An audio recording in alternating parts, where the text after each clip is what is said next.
Driving isn't just imagined, it is created right before your eyes. Stop dreaming. Welcome to Asada Motors. Experience the future of driving with the cutting-edge electric technology and unmatched elegance of J-Tour. Conquer any terrain with the legendary reliability of Toyota, the absolute luxury of the new Land Cruiser VX, and the bold spirit of the Land Cruiser Prado, down to the raw power of our pickups, built to tackle any challenge. Whatever your lifestyle, your next destination starts with us. Visit us at GNPC Petrol Station, Fajara, or contact us at 200-0004 or 782-838-55. Asada Motors. Experience the excellence.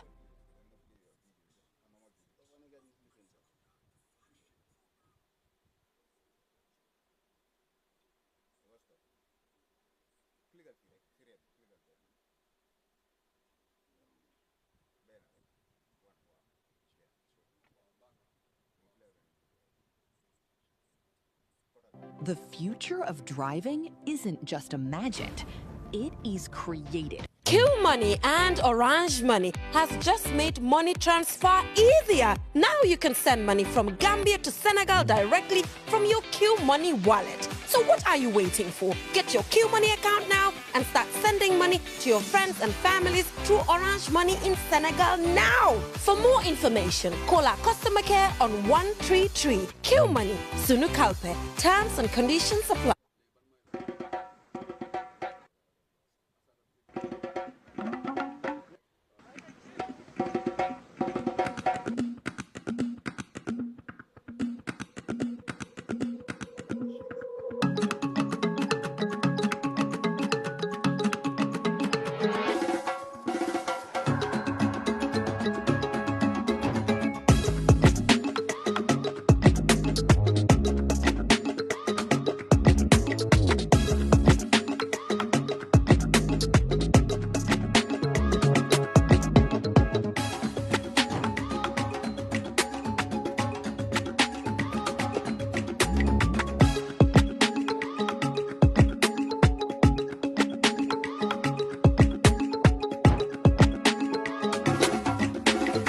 Bell Bottling Company, sharing happiness, made in the Gambia.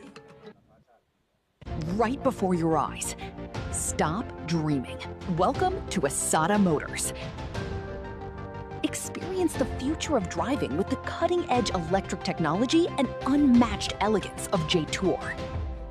Conquer any terrain with the legendary reliability of Toyota, the absolute luxury of the new Land Cruiser VX, and the bold spirit of the Land Cruiser Prado, down to the raw power of our pickups, built to tackle any challenge. Whatever your lifestyle, good evening, everyone. Destination good evening, members of the public. Visit us at here in this hall today, Station, Fajara, and those watching us from home, both in the Gambia and abroad, in the diaspora. Good evening, members of the press, senior government officials who are present here today, in particular also the members of the diplomatic corps who are here to attend the premiere of the second season of the Mansa Kunda. I'd like to welcome the Honorable Minister for Youth and Sports, Honorable Bakary Badjie, and his entire team for accepting our invitation to be the first sector to appear in the second season of the Mansa Kunda. I welcome you all, and I wish you all a fruitful session. The Mansa Kunda was created to bridge the gap between the public and the government. The president himself has tasked us to bridge that gap. That whatever the government is doing, government's initiatives, policies, programs, the public must be aware of it in a timely and accurate manner. But also whatever the public is thinking, their challenges, their thoughts, their ideas, the government must know in a timely and accurate manner. That is why, in line with our mandate as well, to ensure that we proactively disclose information to the public, to promote accountability and transparency, which are the bedrocks of our democracy. We organized this program called the Mansa Kunda, and you can recall that the first season was very successful. All 23 ministries came and appeared before the public, together with the Vice President's office and their entire agencies that are under them. This season's Mansa Kunda is a bit different. Last season, before we start, we'll give the minister 20 minutes to give a presentation. This year, it's different, because this year, we are going to introduce a new initiative called Yoruba Documentary Series. Every sector, we've taken or done a documentary on that sector, which will air when the sector is here. You'll watch the documentary 15, 20 minutes, then we'll go straight to Q&A. So the ministers will have very little to do a monologue. We want to hold them accountable. We want us to tell us what they are doing in their sectors, what they are doing with public funds, with public resources that can impact the lives of the citizens. That is why we thank His Excellency the President for the support he has given the Mansa Kunda since its inception. Today also is a special day. We are launching a new magazine called the Mansa Kunda Magazine. Thank you, Department of Information Services, for creating this magazine, which is also geared towards promoting proactive disclosure, also bridging the gap between the public and the citizens insofar as information is concerned. So today, the agenda is like this. After my presentation, I'll allow the launch of the Mansa Kunda magazine, and we'll allow Mr. Ibrahim Jai, Deputy Director of DOIS, to give a brief speech, after which I will officially launch the magazine. Then we will allow the Honorable Minister, we'll give him 5 minutes to introduce his team. Today you will speak less, but you'll answer more questions. After that, we'll do the presentation of the Yoruba documentary series, which will take 15 to 20 minutes, after which we go straight to Q&A. Mbadingol mbal tentula mbal jayla. Mbal jiala nabi Mansa Kunda. Mi alon ko president of Anglen Sasi. Ako nga commencé isaje filo mi alon ko banko ngol ni Mansa Kunda tema asibo. Isaje ko banko di Mansa Kunda be ko to banko ngol sa kalamuta. Mansa Kunda la ferol anin ko mi alon ko akso banko ngol sa kalamuta. Bari fana banko ngol la wasio ela miro ila koleada anin fengo fami alon ko ibado Mansa Kunda fana sa kalamuta. Wala nga nyim Mansa Kunda ta nga commencé loku fulaw lokum fulan ka minister commandi akana anala timo e kanani banko ngol kasi kakcha. Bajande be jamfala mil bi jambi be banko ngol be kontonna His Excellency the President ba kontonna anala dimbal be ni Mansa Kunda molbe minister mil bi jang ngaje sa Minister of Digital Economy nata bi jang ba fana kontonna ba tentula mba jeyla.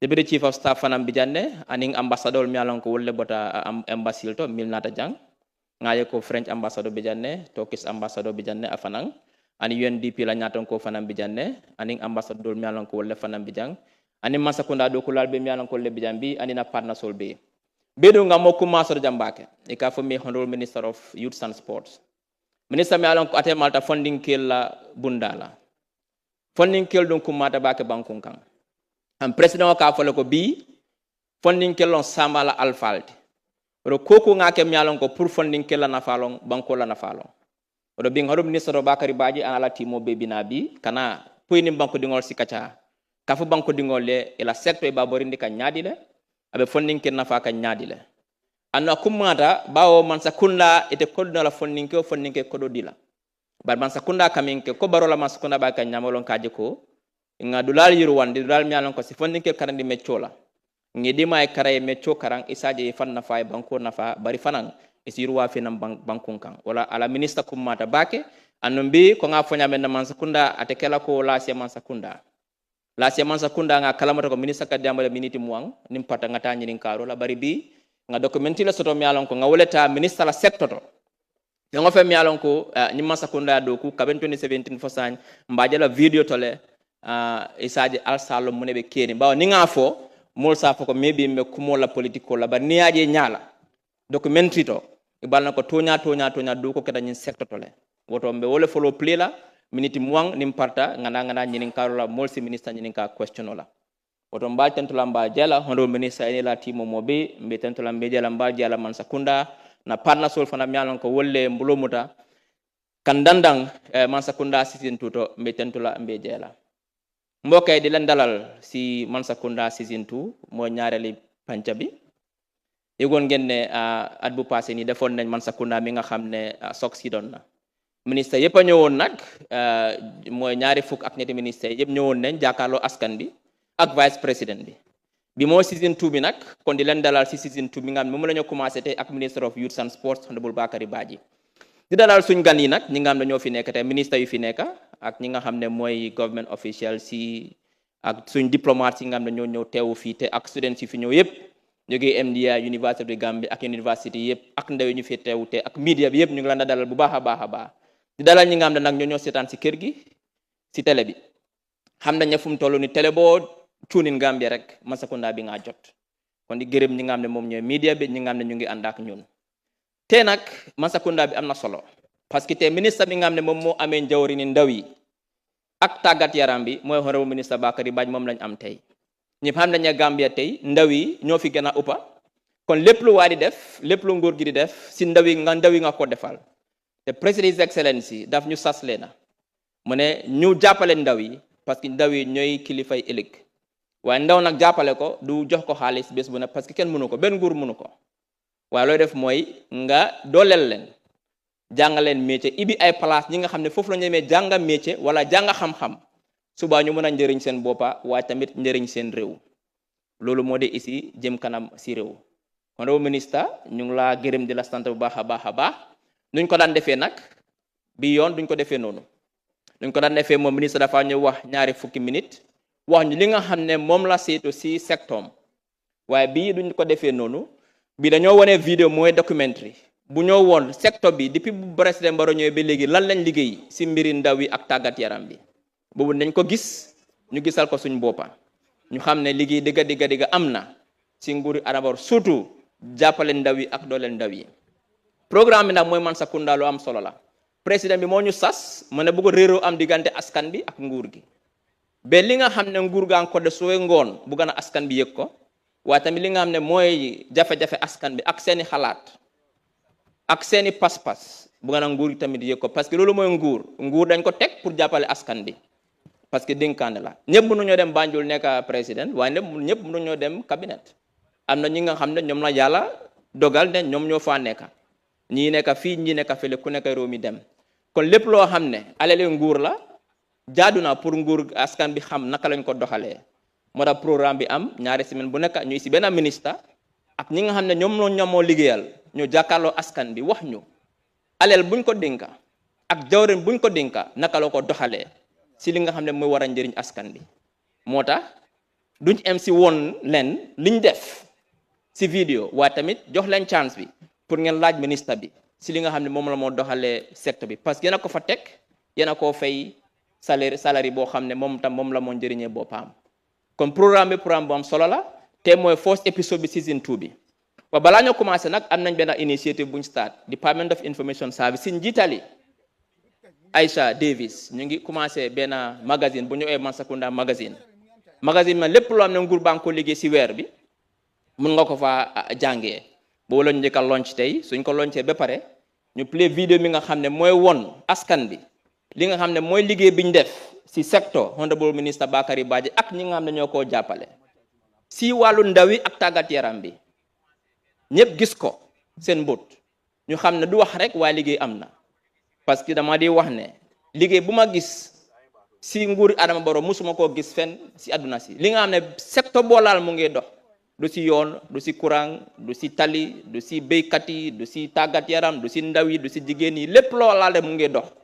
kon loolu noonu jëm kanam bu baax mag a mag mi nga xam ne ñu ngi ko sant yàlla di ko gërëmee His Excellency président Adama Barrow kon kaddu bi nag dugg da di wax ñëpp dal leen ak jaama te nag waxtaan gi dina am solo parce que ndaw yaa ngi fi ki nga xam ne moo jiite wàllu ndaw yi mu fi kon te waxtaan bi dina neex di emale foofu nag di wax ne director of press moom tam mu ngi nii nga egsi kay nga toog xëy na yow tamit di nga bëgg a laaj Bakary Badjie dara di la gërëm yow itam director of press parce que documentary yi moom moo ko jiite ñi nga xam ne ñoo ko doon liggéey ak teamam bi yëpp ñi nga xam ne ñoo ko jàppale si documentary yi nga xam ne mooy yuri waa documentary series secteur bu nekk am na documentary am te nag Minister of Youth and Sports lañ am dañ premier li nga xam ne mooy documentary Youth and Sports bi askan bi gis ko gis ne ñu ne gis wedi bokku ca kon di ngeen ko gis tey ne liggéey am na si secteur ñu ko gërëmee honorable Bakary Badjie kon ñu ngi o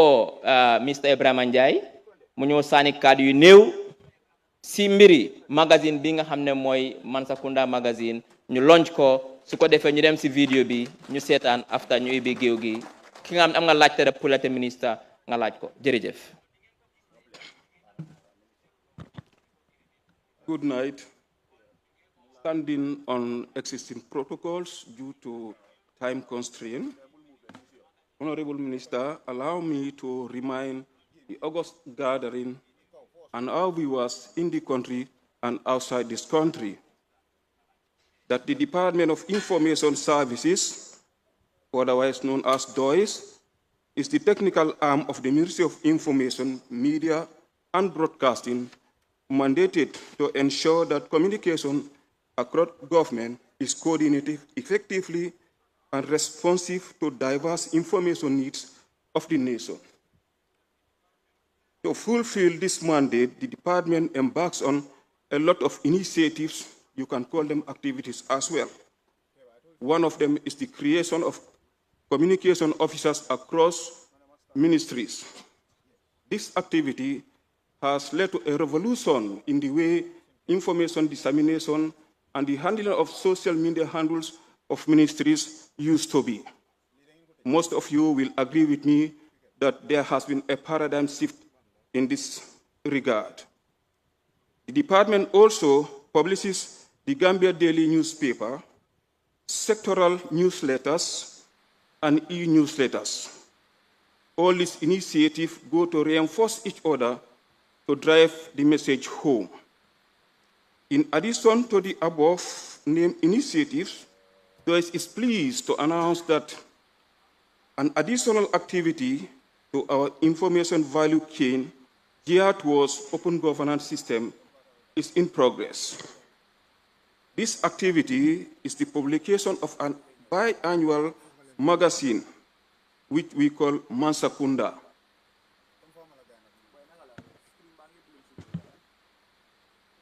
For now, it is a quarterly magazine, but there are plans to make it, it's a biannual, but there are plans to make it into a quarterly and possibly a monthly magazine.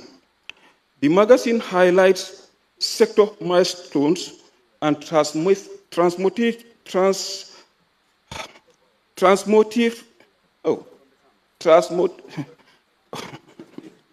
okay.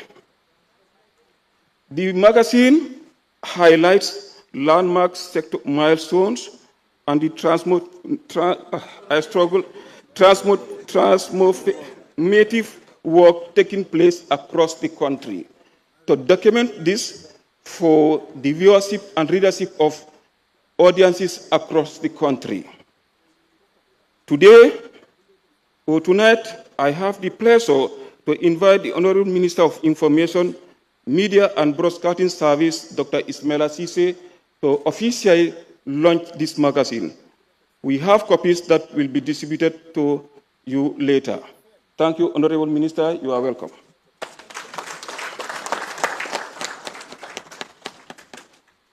Aisha, can you come, please?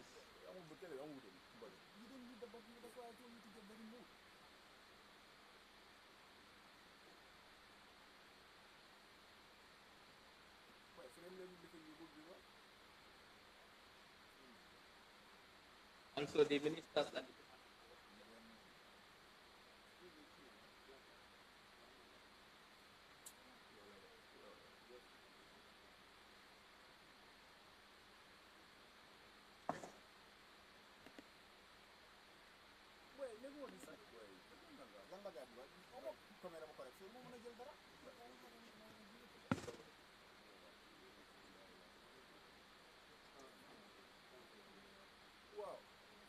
can we have one for each?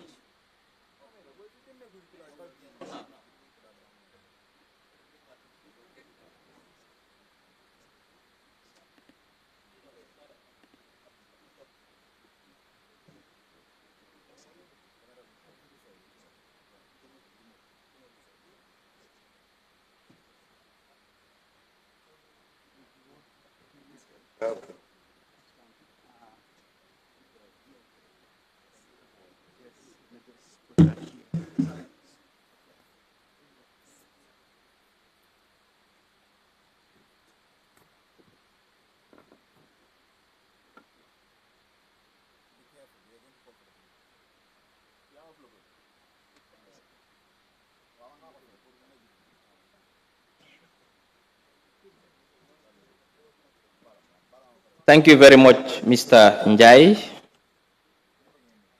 I commend the entire DOIS team for this initiative, the Mansa Kunda, the Gambia Strategic Leap Forward. I thank everyone present here today. Ministers are here today, permanent secretaries. Our partners are here today, Asata Motors, Q Group or QCell, but also Bell Bottling as well. Thank you for your support. And thank you for everybody's support. The Ministry of Information, all our staff, thank you for your tireless efforts under the leadership of the PS Kodu Jabang. So now we will not waste much time. We will allow the minister to introduce your team. Today you are not speaking, you are answering questions. Introduce your team, and then we'll go straight to the video or the documentary. Then we'll go straight to Q&A. Thank you. Thank you.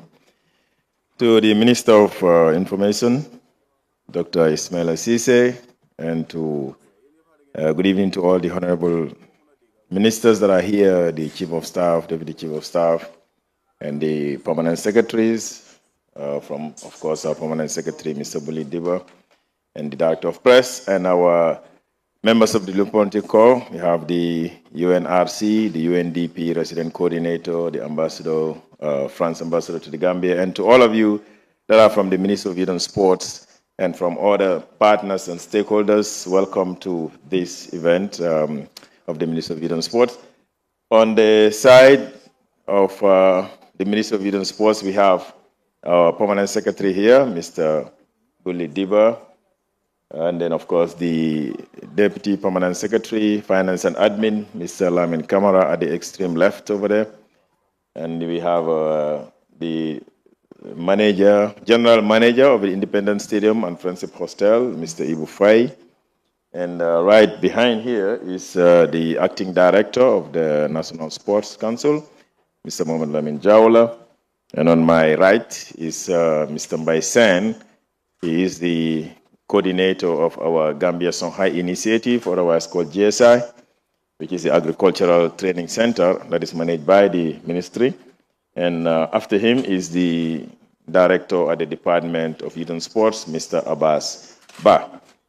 So that's the team. Of course, we have others who are seated right there in the audience, staffs from the ministry, from the department, and some other staffs from some of our satellite institutions. We have 7 satellite institutions under the ministry doing different kind of works. But we want to welcome each one of you to this Mansa Kunda. And as a Ministry of Youth and Sports, we are extremely happy that we are the ones launching the 2nd edition or episode 2 of the Mansa Kunda. And we will be excited to hear from you, from the questions you have, the issues you have, and myself and the team will be able to provide answers as much as we can. That's why we have everyone here. So welcome, and the next 1.5 hours will be an interesting one in our sector. Thank you. I made it short because Doctor asked me to make it short. He doesn't want us to say anything apart from introduction, even though he took 30 minutes of our time. But this is his show, and we want to congratulate him for all the good work he's doing in that ministry. Thank you very much. Thank you. So we've reached the peak, what I would call the peak of the event. That is the unveiling of, or the premiere of the Irua Mansa Kunda series. Thank you, Director of Press, Ami Bojang Siso, for your hard work in making this possible, and your entire team. Haruna, I officially announced the unveiling of the premiere of the Mansa Kunda Irua documentary series. If you can start with Youth and Sports, please, we'll appreciate it. Thank you. But in spirit, across its cities, villages, farms, offices, and playing fields, the energy of youth is shaping a new national story. Under the leadership of the Barrow administration, the Gambia has embarked on a path of socio-economic transformation, one driven by inclusion, opportunity, and national pride. At the center of this vision stands the Ministry of Youth and Sports, an institution committed to unlocking the potential of the country's greatest resource, its young people. As the Minister of Youth and Sports, our vision aligns with the vision of the ministry, which is to have a population of young people that are empowered economically and with life skills, and ensuring that there is sports excellence in the country. Economic transformation begins with skills and with access. The Gambia is a young nation, not only in years, but in spirit. Across its cities, villages, farms, offices, and playing fields, the energy of youth is shaping a new national story. Under the leadership of the Barrow administration, the Gambia has embarked on a path of socio-economic transformation, one driven by inclusion, opportunity, and national pride. At the center of this vision stands the Ministry of Youth and Sports, an institution committed to unlocking the potential of the country's greatest resource, its young people. As the Minister of Youth and Sports, our vision aligns with the vision of the ministry, which is to have a population of young people that are empowered economically and with life skills, and ensuring that there is sports excellence in the country. Economic transformation begins with skills and with access. Across the country, strategic investments in agribusiness and enterprise development are redefining how young Gambians participate in the economy. The Gambia Songhai Initiative, located in Chamen and Farafenye, serves as a center of technical excellence, equipping youth with modern agricultural knowledge, mechanized tools, and practical expertise. Gambia Songhai Initiative stood out among the whole lot in a sense that we are not training just employees, but we are training young people to become entrepreneurs, to make sure that they understand that they run agriculture as a business, and they can understand that they can agriculture is lucrative, comparing the demand for agricultural inputs. And the program is 100% paid by the government through the Ministry of Youth and Sport, including the accommodation, the feeding, the medical care, and stipend, and of course all the training inputs. Complementing this effort is the National Enterprise Development Initiative. Through decentralized business formalization centers in the Lower River and Upper River regions, entrepreneurship support is now closer than ever to the people. Young business owners are being guided to formalize, grow, and contribute meaningfully to local and national economies. NEDI's interventions directly support national development, job creation, poverty reduction, and financial independence.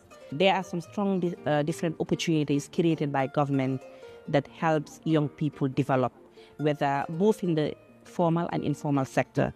Over the years, we've supported young people that are in the fishing industry, that are just normal day-to-day petty traders, that never thought there was an opportunity to be supported. Most of the grants and loans we give are funded 100% by the government through the Ministry of Youth and Sport. Training NED bi jàngal nañu how to manage our business. Jàngee naa si lu bëri loo xamante ne support na ma. Because time boobu noonu pour organise suma bopp si suma business bi dafa xawoon na difficult. Waaye léegi moom kan nga balaa ma doon am grant yi NED bi suma business moom mooy lool. Ma lu toon noonu time boobu maa ngi amee woon suma shop boppa. Bu ma defee training NED bi bañ ma jox grant jox na ma courage bi pour ma ibiwaat jox nañu each 50,000 te njëriñ na ma man moom lu bari jënd naa si machine jënd naa si a lot ñëw jaay bi nii yëpp si training bi ak si grant bi ma jox nii si laa gën a am idea boobu noonu. NED emul si grant bi rek support nañ ñu bañ dem China def fa training te training boobu noonu macha allah dama si jàngee lu bëri loo xamante ni moom man suma bopp mun ma ko expérience sax.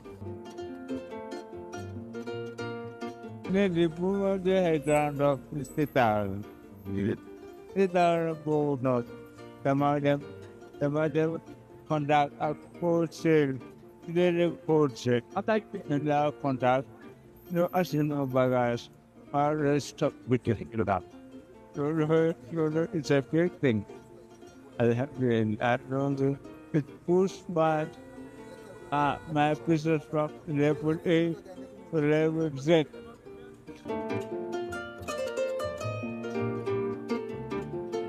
The National Youth Council, being a national body, has regional structures. And these are the structures that we use to mobilize young people into programs such as the Youth Connect, such as the NACOF, and other major programs that the National Youth Council has, either on a monthly basis, annual, or any programs or projects we are running out with our partners.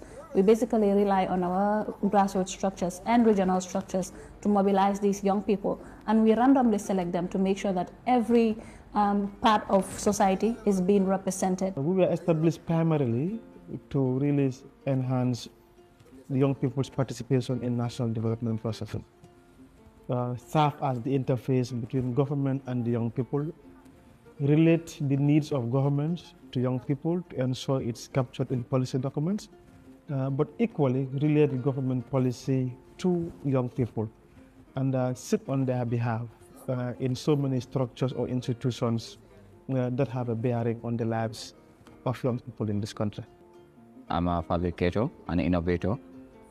Here I build electric moving objects like electric car, electric tractor, and electric bicycle, scooters, and farm machines too.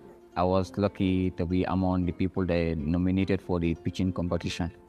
So I went with the bike there to pitch. My product was the best in the pitching competition on that year. I received $50,000 from the pitching competition. We first created electric scooter. Then from the electric scooter, then we came to the minibus. Then we created the minibus for transportation service. Then from there, we created tractor for farmers. The grant was helpful. We were able to buy some of the things that like the electronic parts because they are not available in the Gambia here. So we were able to buy some of those parts. So the metallic parts here, they are available in the Gambia. So we use that one and build the bike continue like that. So we built 7 electric bicycles and we sold them all. And I say great thanks to the NYC on the Ministry of Transport. They did for giving the grant, and they didn't only stop at giving the grant, they exposed me to the world, whereby I have to go, from their support, I have to go up to China to see outside also what those people are also doing. For a nation to strive, its graduates must be prepared not only academically, but professionally. The National Youth Service Graduate Program is a flagship intervention designed to bridge the gap between education and employment. By placing graduates in real-world professional environments, the program builds confidence, competence, and a culture of excellence. It is a strategic investment in human capital, preparing young Gambians to lead in government, industry, and innovation. Alongside this, the President's International Award Skills Center in Bakary continues to nurture vocational talent. Through mentorship, hands-on training, and technical support. Through the NYSS, the Ministry of Youth and Sport, we are able to support of those young people to learn the basic skills. This, if you look at in connection to Yilwa, have a big impact. The impact is very high because one, we are talking about the skill gap and also the employment gap, and this is what we are trying to fill, looking at the number of people that we are able to bring. When we start with 100 young people, you have almost 85. Now, down the line to the second cohort, as we speak, we are almost about 5 to 6 months. We already have 10 people who already get employment. But currently, the government is supporting 450 young people to learn the basic skills. Among them, we also have the university graduates. University graduates are 100, and other, as I said, ATP, you have 150, and the other one is 200. Now join them, put them all together, you have 450 people that government is supporting. Perintah NYSS, na kararola karanje, perintah kararola karanje, yen karande controla, yen karande sumandirola, yen karande how to bakararo kumasalanya anuba masimo start la nyame pa. Nena wa mera ko may opportunity pa so tolo ko even karante la kararola. Kanto manu sirim na mantara fenke kan so nata opportunity so. Kay bela no tan graduation la. Gal nata ma koy kanan nata na mari creation ya ja. Binin nata mari creation. Ka den ko karale, ka fano karale, ka kurto karale, ka simiso karale, ka uniform karale, ka musu den ko karale. Before na family je nyame ani se alhamdulillah kanto quite different. Sangani banko bedina dat ya je say nga ñu commencé anina mom anina sister soul girl be contenta pero fana mo min ko do min sota kanje benn family helper njira même fan na kaka alhamdulillah. We discovered that if you go to other schools and other tertiary institutions, it's mostly tailored for young people that have been to school. Then we decided to open the school and have a zero entry requirement for it. The only requirement is you must be a Gambian. We don't look at how much qualification you have, whether you have learned French or Arab or English. Once you are Gambian, you want to learn skills and you come with enrollment.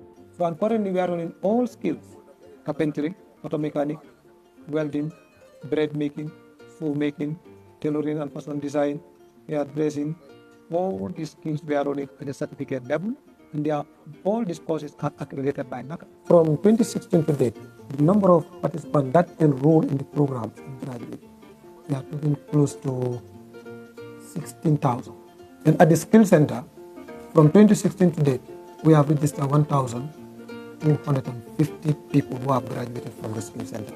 And at the skill center, all the students who have graduated from the present international skill center, half of their school fees are covered by the government.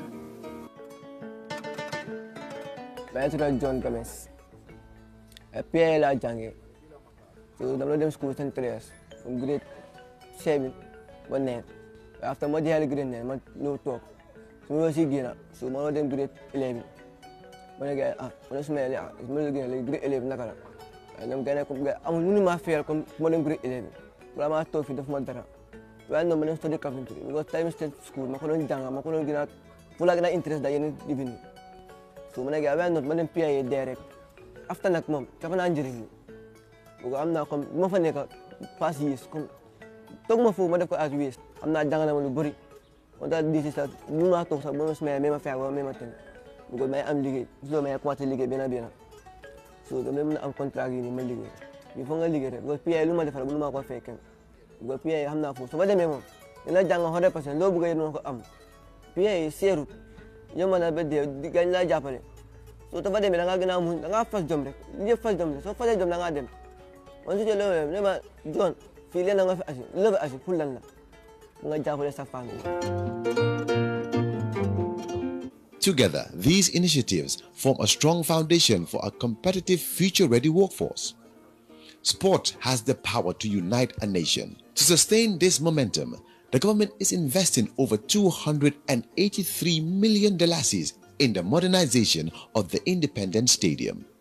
This transformation will elevate national infrastructure to meet international standards, creating spaces worthy of Gambian excellence. You cannot have a good national team, whether it's football or basketball, volleyball, if you don't have good infrastructure. So the two are intertwined, and we're looking at it from that angle, that we must be able to invest in the infrastructure, invest in the human capacity development, but also invest in the participation of our national team in a way to be able to empower young people. Beyond the capital, community-level investments from the Mboyo football field in Bakote to the Farafenye Youth Center are strengthening grassroots development. Here, talent is discovered early, nurtured locally, and celebrated nationally. People understand that government's investment in sports has a huge impact on strengthening sports development in the country. And the investment is not only in one area. Investment in infrastructure, investment in the athletes, investment in the associations that have the clubs that produce the athletes. Now, on the side of infrastructure, government have invested a lot in providing football fields and also multi-purpose courts. The likes of the Mboyo field, for example, which is a very key investment of government in terms of strengthening sports in the country. This is the place where we used to play, formerly known as Mboyo Field, which the name itself would tell you that it was not the best pitch. Because Mboyo, when locally you use the word Mboyo Field, you realize that it's not a professional ground anyway. Team yu bari yu nga xamne ñu ngi play Serekunda East, Serekunda West ak nakala Manjay yu bari ci gox bi lañ joggé yaa ngi understand so tey team yooyu noonu yëpp soo gisee ñu génn si biti moo nekk fii nu mu meloon it was not registered as a zone ba pare time boobu noonu fii nu mu mel doo fi mun a play nawetaan. It was a waterway, and secondly, people will be playing on the ground, and some other things also will be interrupting us. Like you'll be seeing people passing by, donkeys also passing. So for us to even have a good match, it is a problem for us. For us to play Nevetan during the rainy season is really a difficult time. So normally what we do is we wait until the rainy season ends. So then we start playing our Nevetan, and the field was very terrible. It's a big surprise to us, to see a development like this to come to our area. It is a nice structure because it incorporated different sporting activities, not only football, but then you have basketball, volleyball, tennis. Those are all sporting disciplines that people can do here. And the achievement that we expect here is to have more professionals from not only Bakary or London, but from the Gambia. It's not a structure that would be benefited by one community, but in actual sense, many communities, as it is centered at the right borders between Bakary, Bundung, and London Corner. Currently, it has served as a nurturing hub for sports, not only for Bakary, but for the Gambia. Liggéey bu ñu defal fii nii kontaan nañ torop liggéey bi rafet na torop because lii rek lañ doon ñaan si at yooyu yëpp depuis bu ñoo nekk xale lii rek lañ doon ñaan. We are just amazed with the massive development that happens here within this short time. We are thanking the president, the ministers, and the right stakeholders for bringing such a massive structure within our communities. True development is sustained by strong institutions and forward-thinking policies. Guided by a youth-first philosophy, the Ministry of Youth and Sports is advancing legislative reforms that will define the sector for generations to come. The proposed Youth and Sports Bill represents a renewed commitment, strengthening governance, improving coordination, and ensuring sustainable funding for youth development. The bill is meant to give the young people a better platform in terms of the regulations, because we know that we have never had anything like a youth bill. What we had was the Youth Council Act that establishes the council, and there it talks about registration of youth organizations and some few things relating to management of youth organizations. But the bill expands on what was existing before to ensure that we have a law that is there to give young people rights, but also stipulate what their responsibilities are. The Ministry of Youth and Sports, advancing potential of Gambian youth. When we talk about youth first, basically what we are talking about is opportunity. We want in this ministry that every young person will be given the opportunity to grow and develop. Young people are the backbone of the society. They are the cream of our society. They want to be recognized. They want to make sure their voices are heard, and they want to make sure that they are part of the development trajectory of this country. So the policy of the government is very, very timely. Since we are a young country, we are a very peaceful country. We want to sustain that. We want to maintain the peaceful nature of the country. In order to do that, we have to prioritize the young people of this country. And I'm glad that the government is doing that. It's looking into that direction. We're looking forward to a more empowered youthful population with technical skills, and of course a shift from the conventional education that everybody seems to focus on to look at the skill set. And government, under the leadership of President Barrow, is looking at that angle, because we are now not looking at just the GTTIs or the USAID and others, but we're building institutions like excellence centers in Tujareng for fisheries sector. And there are already young people that are being trained outside the country to be lecturers in those institutions. We want a more empowered population, but a young, fruitful population that is ready to take up the informal sector. The Ministry of Youth and Sports, advancing potential of Gambian youth. Together, we are building a brighter, stronger and more prosperous tomorrow.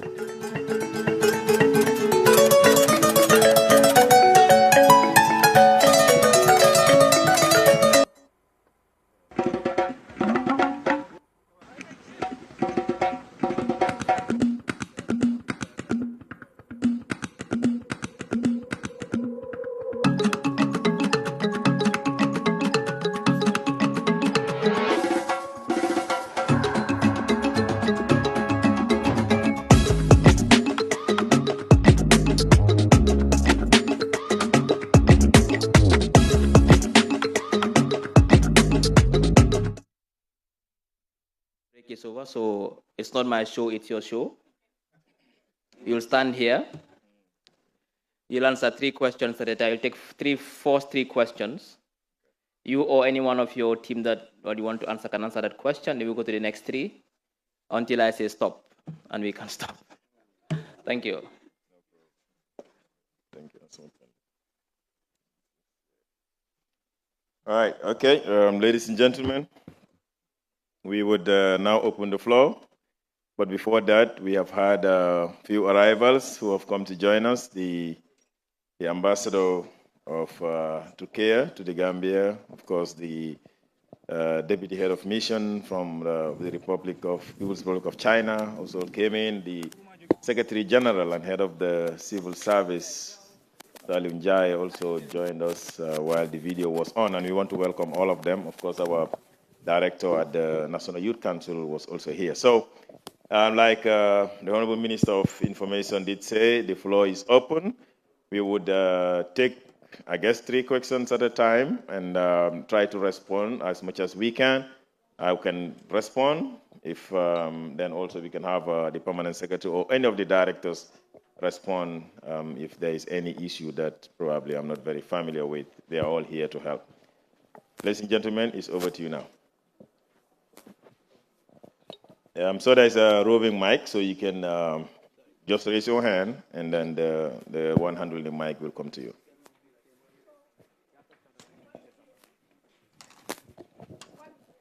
Right.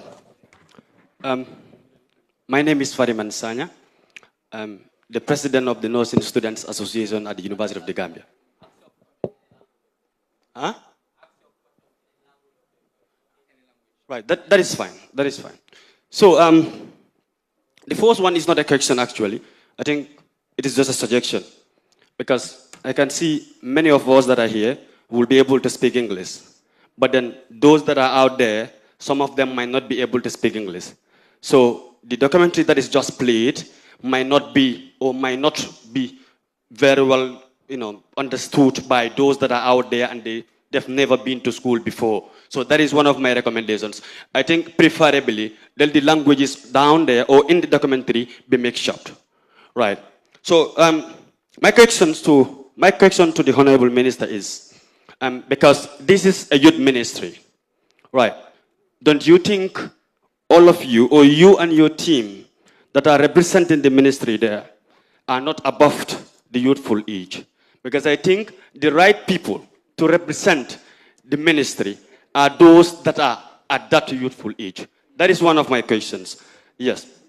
And then the second one is, we have only 2 questions, only 2. Okay. The second one is, do you think when it comes to the sector of sports, do you think you can say, okay, I have achieved anything successful if the Gambia did not have anything or did not have any stadium that is recommended by FIFA or African football as a standard football field? Thank you.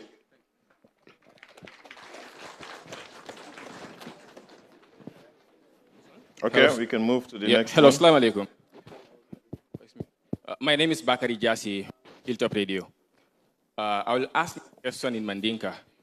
Honorable Minister, Najini Karbakela Munti Walam, Ninkartam Bilala, Kibaro Fintera GFF, Minketa, Gambia Kadam Fugulon Bundat, Federational.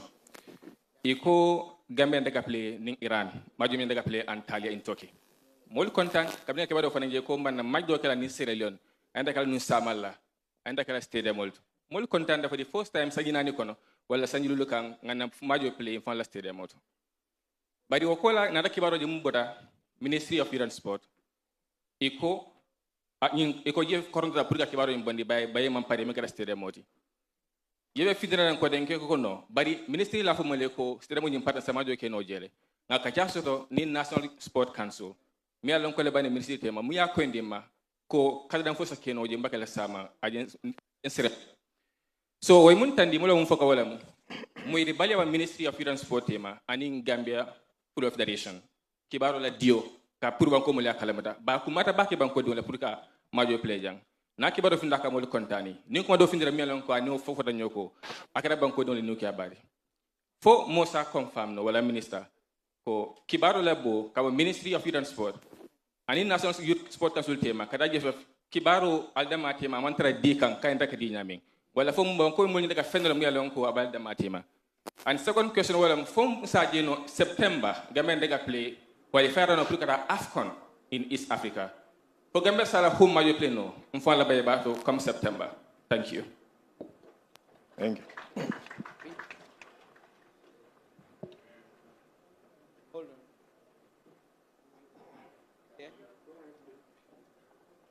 Good evening, everyone. I am Ansumano Koli, a student from the University of Gambia. First and foremost, I would like to thank the Honorable Minister, Dr. Ismaila Ceesay, for organizing this very important Mansa Kunda 2.0. Dr. Ismaila Ceesay is a lecturer who taught me, and I want to give you, the benefit of the doubt, to say thank you for inspiring knowledge. Indeed, your knowledge that you inspired in me have definitely given me the reason why I'm here to stand and talk in front of the public. Thank you very much for that, I'm so grateful. So, Honorable Minister, my question is very short. In 2023, you organized or you launched the National Youth Service Graduate Program, and which was very successful. And for the first time in the history of the Gambia, we have such a program. And it was able to, bring 88 students that have the capacity to be in that program. And currently in the Mansa Kunda magazine, 150 students are definitely participating in that program. So my question is, with the recent or unprecedented number of UTG graduates, over 1,600 UTG graduates have, graduated in this year's, academic program. And now, which means the number of, or the demand for students to be part of this National Youth Service Scheme program will be higher. What is your ministry doing to ensure that these 1,600, over 1,600 UTG students will be able to benefit in this graduate program? What is your ministry doing to ensure that this, you will cater this huge number of UTG graduates? Thank you. Okay, I think the rule is we take 3 and then answer, and we will come back to you. Hopefully we'll have time to take all the questions. Just to go straight to the point, the first from Mr. Sanyang about the staffs being not youth and above the age. Yeah, sometimes we hear these kind of things, right? But being a youth and being employed to work in the institutions of the ministry is a 2 completely different things. The youth have institutions in which they are expected to be members, either by way of election or by way of appointments, and that is happening. So today, if you go to the National Youth Council, the head of the secretariat, who is sitting right here, is above the youth age. But every other member of the council is a youth. The chairpersons of the regions who are elected by the young people are young people. They have a rule that you cannot be a member of the council if you are up to 35 or above 35, which is the definition for youth. The same thing applies. The chairperson that is appointed is equally a young person. And these are the ones that make the resolutions, make the decisions that make the council work. However, staffing matter have set requirements as per the civil service code or the public service sectors that you must have certain a degree or a master's to be able to be there. And sometimes, yes, you might have someone who is 30 who has graduated but is still below the youth age, but they must be employed. And the employment is advertised and people apply. And we can take, if you are 30 and you have the requirements, you apply, we will take you, certainly. But it doesn't mean that you will have to terminate someone who is working there and then becomes 35, or you say, okay, you are now above the youth age, bye-bye, we go look for someone else who is below the youth age. So it doesn't work like that. So staffing matters are a little bit different, and the staffs are seen more like public servants, and as long as they are not up to 60, they are allowed to work within the sector. And their role is to provide policy, is to provide leadership and direction that makes the sector work.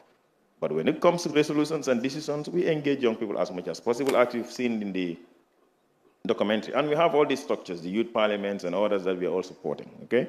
I think that should be the answer. Of course, if you're a young person, when they advertise, you can apply. And some of them, the directors have been there for a while, but most of the staff below them are definitely young people. The issue of the stadium versus achievements. You asked the question, do we think we have achieved, in the word, in code, anything as a ministry? I think the video is evident that the Ministry of Youth and Sports has achieved a lot more beyond the stadium issue. And you've seen the NYSS, somebody just talked about it, a program that empowers young people, and it cuts across all categories. If you get grade 9 and you drop out of school, there is a program that the government is putting for young people to help them to be able to earn skills and then be able to earn a living. And the testimonies were said in the video. If you finish grade 12, there's a special program which is a regular batch which you can enroll into. If you finish grade 12 university, we have the National Youth Service Graduate Program that Mr. Kohli just mentioned, which is targeting university graduates who maybe have not gotten work. They get into the program, they're placed in 1-year internship or job placement, and then through that they get employed. These are all achievements outside the sports. But even in the sport itself, today, with this government, the government is paying a national team coach. These are not things that happened before. We know, those who are in the sport know what I'm talking about. Today, the government has employed through the National Sport Council 2 coaches for athletics, paid for by the ministry. These are all new things. We have a national team coach who is coaching volleyball and is employed to build skills. And we look at the infrastructure development that is happening. All of these are developments that are happening under the ministry. However, we understand and we acknowledge the challenges that we face in terms of the stadium, and we've communicated that. The unfortunate part is, stadium is a 40-year infrastructure, now maybe 42 years since it was opened in 1983. Never had any renovation over the 40 years, and we had to inherit a kind of structure that was dilapidated, and the cost to be able to renovate it to the standard is a little bit higher than we anticipated. But as we got onto the job, then we realized that what we task ourselves to do and what CAF requires is completely different, and we have to ensure that we do the right thing. So that is the only thing. But I don't believe, and I'm sure these are the conversations online, people just want to streamline the entire ministry to a stadium. It is very important, but the Ministry of Youth and Sports goes beyond football. We are into basketball, we are into volleyball, we are into wrestling, we are into athletics, and others. And we are into other infrastructure development. What is shown here is Mboyo Field. But you've seen the Farafenni Youth Center. It's a center that has everything, both youth and sports. We have a center where there's an IT training, there is a hall for programs, there is a hostel for accommodation, as well as a volleyball, basketball lawn built inside there in Farafenni, giving young people of that area an opportunity to have sports infrastructure. You go to Pakalinding, we have a similar structure. You go to Janjambre, we have a similar structure. In Bansang, there is one. In Basse, there's a new youth center that has all these facilities. And all of these are for young people. So when people think stadium is the only thing, no. And we are doing our best, and that will just make me answer this question about will we play here in September? Yes, we are sure that we'll play here in September. In fact, the reason that gave GFF the hope to make that announcement is because they themselves are convinced that the stadium is ready. What we are doing is because stadium is not just about football. Stadium in the main bowl has football, and it has athletics, long jump, and high jump. So in our renovation, we task ourselves to renovate the football area, all the facilities needed for football, and that is now complete. What is left is the athletics, because His Excellency the President, based on his understanding of sports, has decided that instead of just limiting ourselves to football, let's also look at other areas. And when we approached him for the tracks, he was able to give approval. We didn't have the money, but he took it upon himself to ask Minister of Finance to provide additional funding for us to be able to do the tracks, so that when the stadium is complete, we will be having a complete infrastructure that caters for football, caters for athletics, and all the other track and field games. So that is what we're doing now. If you go there today, maybe you'll not be allowed to go in, but they have already removed all the old tracks that are broken and replacing them with new tracks. And what they're doing now is putting up the borehole, the drainage system before the asphalt and eventually the tracks. And we are hopeful that very soon we will be able to get the stadium ready. And yes, September, March will be played here. That is our hope, because the only thing that CAF said was a problem the last time is the pitch. The pitch is renovated. The consultant that was sent here by CAF is satisfied with what is going, what has happened, and he has even shared the pictures himself, and some of you see it. I see some people saying it's AI pictures. They are not AI pictures, they are real pictures. All right? But it shows you how beautiful they are. That's why they call them AI. All right, so the issue with the announcement that came earlier and the counter message that came from the ministry. Responding Mandinka. Okay, so Mr. Colley, no, that was from Jase. So Minkeda is unfortunate, right? Let me because Ntol asks the government and as a ministry, moya lone nunto. Minga kenung diamu jamale kake between the ministry and the JFF, and not just JFF, even the GNOC. But Mansa Kunda approach minta, walem ko stakeholders nyanta sila le kacha. Annalman benkanto, but I'll be kachalale, maybe mimbe finte la banta. I came into defend me along kabe molbele na fala. Not to go into Nyindo Nyimfo or Ministry of Wuli Long killing, Ikonga Dios, GFF dissolve le, or GNOC dissolve le, police all kije, eta jemuta, ole kakeno. But until ko, purna sports ye yirwa, mbe nyanta kila kilinti nga doko ke fente mi along ko, wolebe football and sports samala nyato. So minketa on that instance, moli ajele, GFF le announcement okay, on the 7th of May.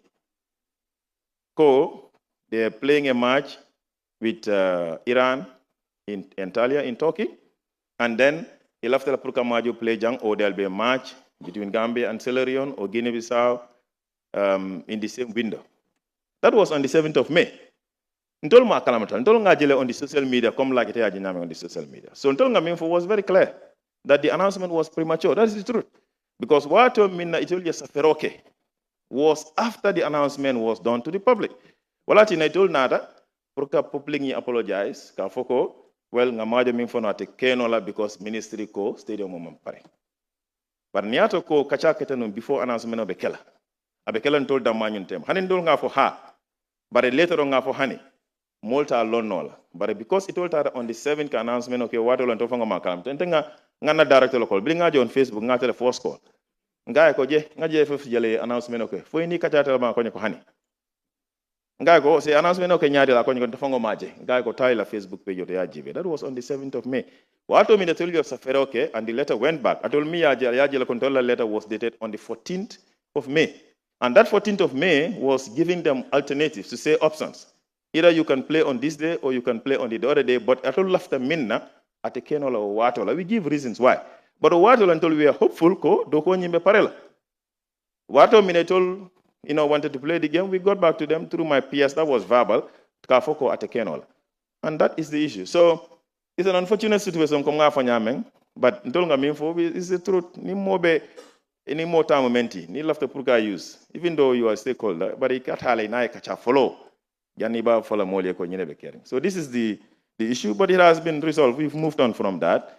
But just to assure you, we don't have problems. We have disagreements sometimes, but internally, and we resolve it.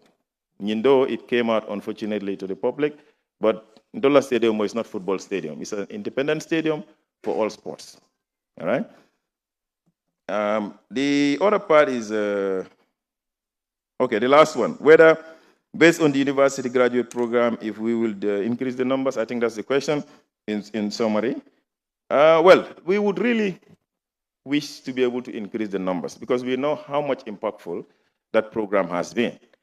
But, increasing numbers comes along with extra funding. So we are happy our UNDP resident representative is here because they are partners, in the National Youth Service Graduate Program. And I'm sure they would hear the demand that we want it increased. You know, it's co-funded by the government and by the UNDP. And our interest really is to be able to increase numbers annually.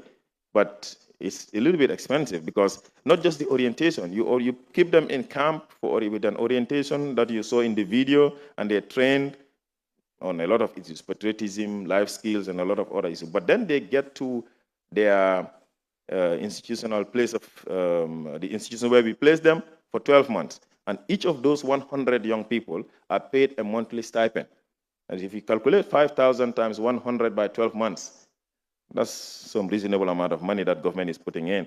So if you want to increase the numbers to 200, it will be appreciated, but we will look for funding to be able to do it. And really, with the interest and the impact it has made, we've seen a lot of interest coming, so hopefully we'll be able to add. But like the director explained, that is just one of the program. The graduate program is 100. Then you have the apprenticeship training program, which is 150. Then you have the regular program, which is 200. That is why at a particular time, you have 450 young people that are in different institutions, either on training or on job placement, and each one of them is giving a monthly stipend. So if you calculate those things, and you don't see them, they are not buildings that you will celebrate like we celebrate the roads and the electricity. But those are impacts that we do in the young people's life in terms of building their skills and giving them opportunities that are not visible, but they're very important, okay? So I think this is the answers, if I get it right, yeah? Yeah. So we will move on to the next set.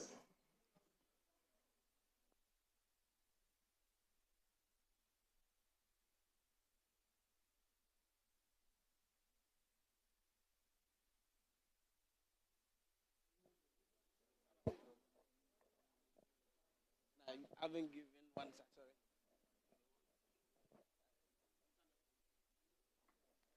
Hello, my name is Alpha Smare. My question involves a bit of various ministries combined. A digital strategist with more than 2 decades on it. What I want to ask is, with the growing number of digital experts, content creators, what is the Ministry of Youth doing regarding opportunities that would allow these various platforms to monetize and where they can make money out of it? That includes YouTube, TikTok, and various platforms. Now, the second one is, with the growing number of AI and other digital transformation, how is the ministry planning to equip other young people to adapt to digital trends and innovative trends? Also, policies that would also protect deepfake AI images, and also other policies that would protect young people and children. Thank you very much.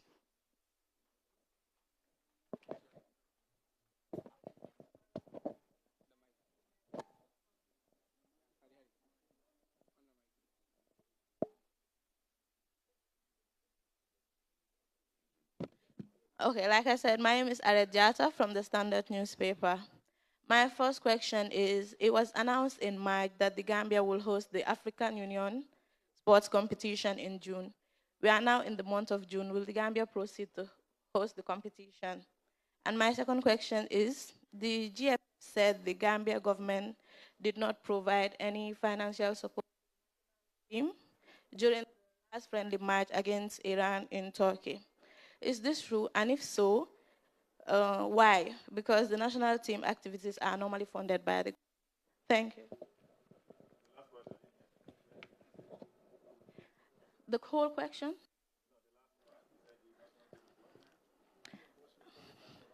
Yeah, I said because the national team activities are normally funded by the government.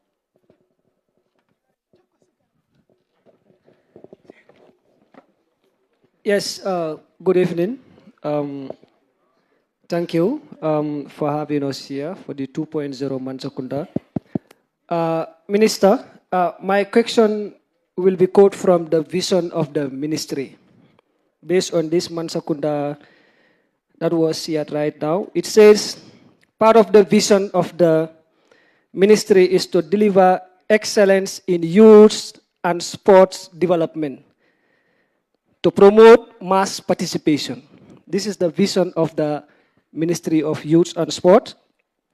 And this has led me to ask, if the ministry want to promote mass participation in terms of youth and sport development. And for over the years in this country, we have seen that people have this belief that, or people believe that sport is not inclusive, much especially if you look at the gap between the rural sport and the urban sport. People have even claimed that in our national team, if you come from the rural side of the country, to play in the national team, it is very difficult. So looking at the vision of the ministry, we want to know what plans did the ministry have to make sure sport and other related youth developments reach to the remotest village in this country. Thank you. That's my question. And my name is Sheikh Tijan Gay, a student of the University of the Gambia, majoring in political science. Thank you.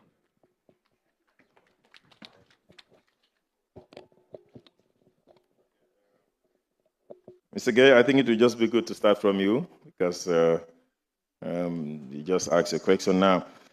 In the vision and the policies of the ministry, mass sports is clearly mentioned, and there's a reason why, because mass sports is actually where everybody has opportunity to participate in sports. What we see sometimes at the regional and the national level is a pyramid of sports. So at the base, you have the mass participation where everybody is, whether you're going to evolve into a big sport person or you're going to take sports as a career or not, you're there. Then you have the middle part and the elite part, which is the national team.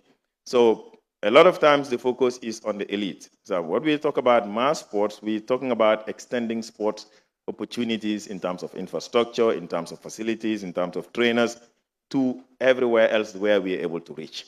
And yes, we are doing that.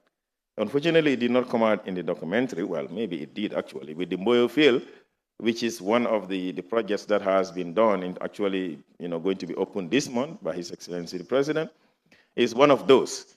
And I will always say that the policy that the ministry has is communicating the vision of the ministry and by extension the government.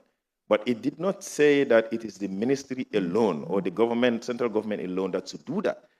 As the policy holder, we develop policies in consultation with our stakeholders with the belief that that is what is everybody, every institution in the sector going to use to be able to develop sports moving forward.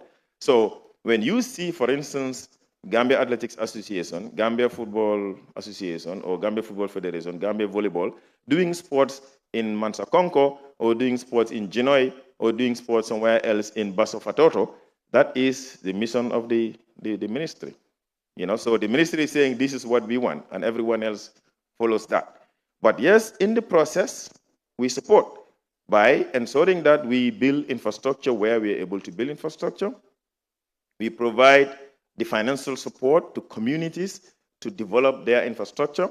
But we are also encouraging the local councils, the area councils, to also take up their role in terms of development of community sporting centers. Because according to the Local Government Act, they have the mandate to do that, not the ministry. And I know a lot of times people ask the ministry, why didn't you build this? Why didn't you do a football field in Busumbala or in Farato?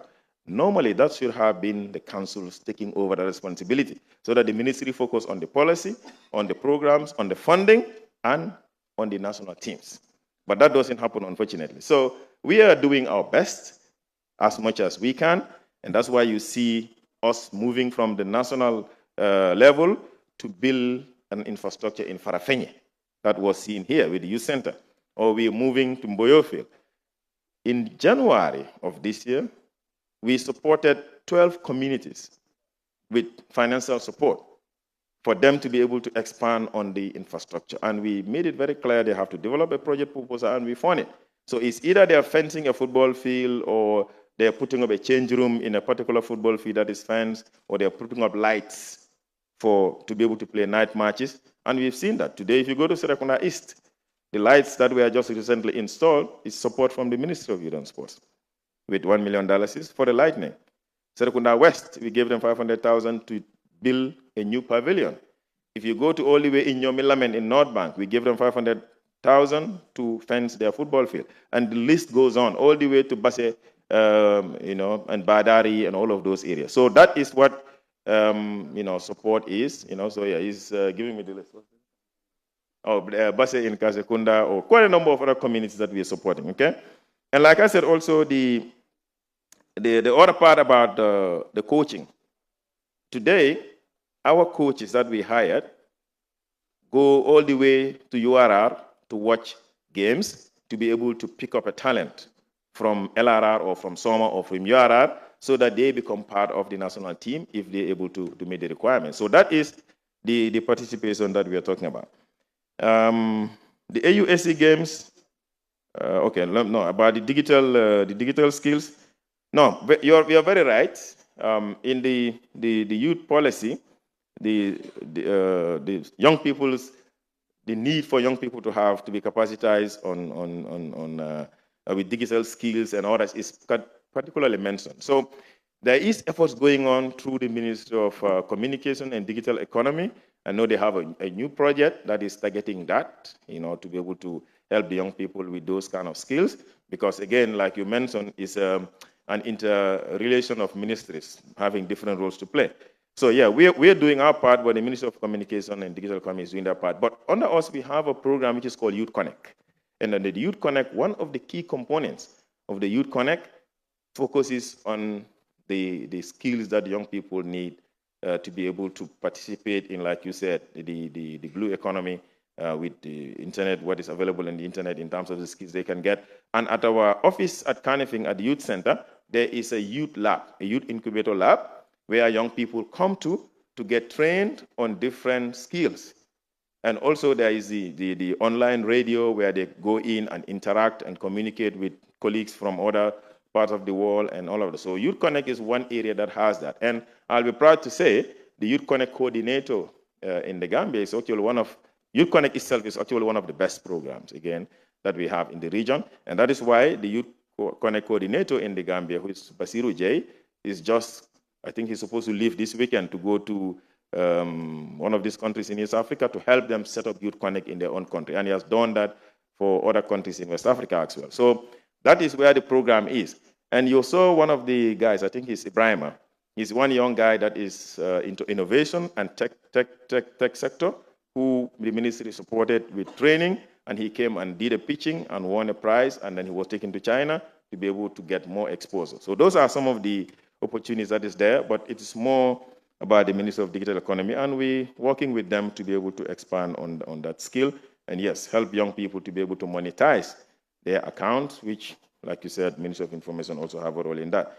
The last thing about maybe two more. AUSC games, maybe I'll shorten my answers now because I know we're running out of time. The AUSC games, unfortunately, no, yes, we did that announcement. We even went ahead to set up a committee to work on the TOLAC, which is the West Africa Wrestling Championship, with a mandate to transition to organize the AUSC game. But unfortunately, it has been postponed for now until October, based on various reasons. One part is from the AU Secretariat itself not being ready because they were supposed to come to work with our local team for us to sign the hosting agreement. We didn't have those things take place based on other logistical and administrative issues on that side, but also locally also, like I said, the stadium is under renovation and we have to fix the track before you can host that game. So these are the reasons why it has been postponed for now, tentatively until October 5th. Okay, so 15th. Okay, so October 5th to 11 is what my PS is telling me. That's the new date, that we have to find out. But like I said, this is an international event that does not just take about Gambia to host. It has to take the AU for us to sign the hosting agreement, and that didn't happen until now. The officers are here currently, as we speak. They arrived in the country, I think, a few days ago, and they've been around for a while, and they're finalizing all the things and doing the necessary inspection. When Gambia was playing with Iran, you said the GFF said the ministry, I don't think GFF said the ministry did not provide funds. They only made an announcement that the Gambia-Iran game is being fully funded by the GFF. Communication-wise, we understand why that is, because the ministry didn't put in money, and maybe they wanted that to be clear, that the ministry didn't put in money. So made it that way, that they fully funded. They even put a breakdown of how much they were spending, which is interesting, because this is the first time that we are seeing those kind of things. When we put in money, we don't see our money announced by them. But it's interesting that when they put in their money and they announce it, it's a good thing because it means it's a practice. So moving forward, when government put in, stakeholders would get to know exactly how much we put in and what it means. Now, what we said is clear. National teams are funded by government. But you see, I think we all need to just acknowledge the fact that there is a ministry and there is a sport council and there is a government. A federation also must acknowledge that they operate under the armpit of the government. You don't just go and make decisions on your own and you expect to come to us and to give you money. We don't operate that way because we also have other priorities. If you tell us we want to host a match next month against this country and you need budget, then we work towards it. We can tell you if it is possible or it's not possible. And if we say it's possible, then you go plan it and then come, we give you money. But if you plan, arrange and everything, and then you come and tell us 2 weeks before the game or 3 weeks before the game that there's a football match and there's money, we don't have that money because the truth is we don't have a budget kept somewhere specifically to say this is for the football team. We have budget to support sports, but it is released based on planned activities. And I made it very clear. I've said this multiple times. I said, for the longest time, we have been doing so well in terms of supporting our national teams to go and participate in international competitions. Football, basketball, volleyball, athletics, wrestling. But back home, we don't have the infrastructure. So government, the ministry, have taken a deliberate attempt or step to say we must scale down on international participation and focus on building our infrastructure. And this is the only way forward. I know it's difficult, and I've said this, that people will start complaining when we don't give money because everybody wants to go and participate in international competition. But what is it giving us? When you go and participate, maybe football, everybody loves it, and we all appreciate what is going on. But with the other sports, all of them, you go and participate, you lose your game, and then you come back. Great, we're giving opportunities to young people. But back home, we are not doing so well in infrastructure. And sometimes when they go and participate, and when they lose, when you ask them, but you guys, we spent this much, you did not win a medal, they will tell you, no, we were exposed to facilities that we are not used to. You know, the last time we spent 32 million for teams to go to Ghana, and they didn't win. Well, maybe Gina won athletics medal. But in the evaluation, they told us that they were playing in an indoor court, but they are not used to playing in indoor courts. So the sound disturbs them, they cannot perform. And I said, okay, so then let's take that money and build infrastructure so that next time you wouldn't tell us that you don't have the infrastructure. So government is deliberately investing more in the infrastructure. And that is why you're seeing facilities coming up, facilities that were never here. But those things come with sacrifice because it's one single budget. You either spend 10 million to go and participate in international activity, or you spend 10 million to build an infrastructure. We believe that if we participate in two, we can use one to build infrastructure and support communities. That's why we're able to do all these things that we're doing now. It's not magic. So these are the things, ladies and gentlemen. And for those of us that are in the sports sector, you will have to bear with us. There is a lot of improvements that have happened under this government when we are paying coaches for football, paying coaches for athletics and volleyball, where we are developing infrastructure to the lowest of community levels. That is improvement. That improvement that comes along with a little bit of sacrifice. But yes, but that's the issue about, teams. But, the other part is the truth is, when countries also invite you and they host you, they take some of the responsibilities. And I'm sure it happened here in, was it February when we played with Senegal? And March, when Gambia was invited to play with Senegal, and Senegal took care of the accommodation and the tickets, and the government took care of the camping allowances and the match bonuses. We gave $8 million. Unfortunately, that was not announced, but we gave $8 million for that match between Gambia and Senegal. The part that people don't understand is to say, oh, why is Senegal paying for it? It's a very normal thing in sports. And sometimes I tell the sport journalists, you need to help us educate our people. It's very normal. When you invite somebody, there's what they call appearance fee. The appearance fee can be money paid to the team, or you can say, we are going to host you and we'll pay this and this and that. That is normal football. But we need to be able to understand those things, okay? And that's exactly what happened between us and Iran. Thank you.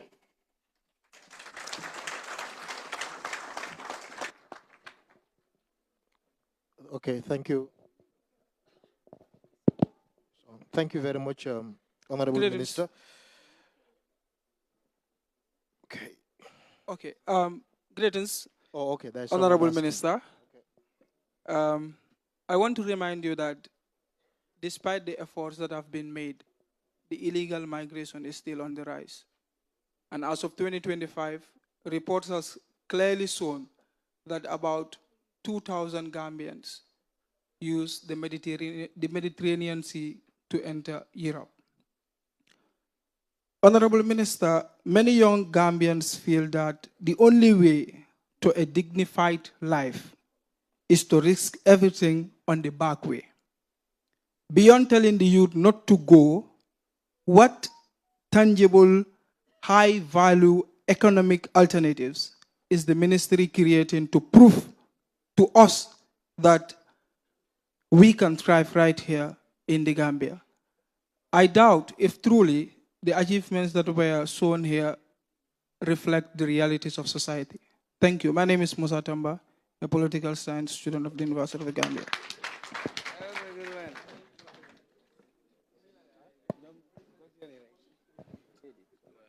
All right, thank you very much, Honorable. I think it's my time now.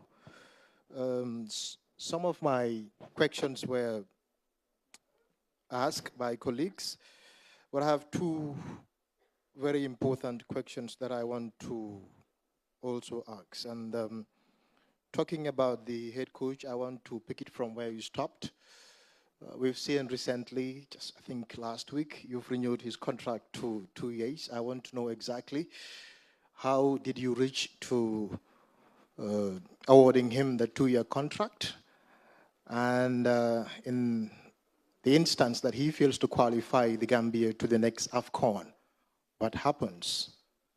The second question is going to be about governance, which seems to be a challenge in our sports. And you've talked about a sports bill, which I'm a big fan of. I want to know exactly when can we have that sports bill for the development of Gambian sports?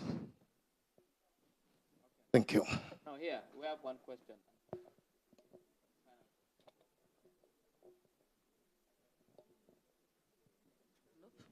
Thank you very much, Honorable Minister. Good evening, everyone. I'm surprised that all the discussions are centered around sports when we talk about young people. And we are talking about feeding ourselves as a nation. Where do we have the energy? Is it the old ones? Boys and girls. We are old.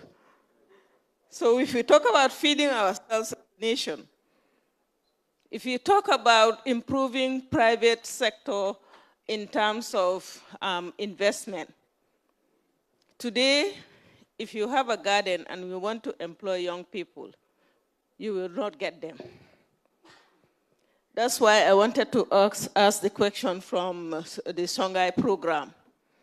What are you doing to follow up on your students who have graduated from your institution in terms of their employment and engagement and connecting them with the private sector? Because nowadays, I know that in the Combo and the Greater Banyan area, there are a lot of gardens. But most of the time, you find that there are non-Gambians who are there. So how do you connect your students with the individual garden owners and those who are doing big investment in gardening and things like that? Many nyinen karaoke kan minna wolom fonninkel min bebe diamola jang ibe sport ko le foka anun ko ngam fambalunde ase banko banku diwol ndol ko total en tolta seno kala no ko tenke nsembo mumuneti fondinkel mbeka wolefo nko fondinkel lom banko semboti butu nintol man wuli man wakili pour ka do ko ke seno bundalla mbebe sports school fola mbe mbam fambalunde le nyaadile abe kolyala na buntu ko tarla bantale de so ton sen hakilotu mbe min fana fo kan wala minti ko ni aji be garden tiol siata jam mo jamale garden soto bar ni tata je ibuka gambe dingol taraje do ko wala tinan lafta Songhai program o nyinen kala e ka fondinkel mun karandi senola karola Foi kamu fere leke puri keni mol chokindi nyola min yalon ko gani los ni e kombo jabi jibe bam bi gadin jama lebije bari funding kelle ni na mun nanyini karoti ala baraka. Yeah, and thank you very much. Onyin karo kumata bakile. Mbe obulala ning pareta then be the GSI coordinator bijana te ba jabila. But just two questions. The illegal migration and whether the programs are adequate enough. No, I think I'll give you a direct answer. No, we understand that the programs that we are doing are not adequate enough.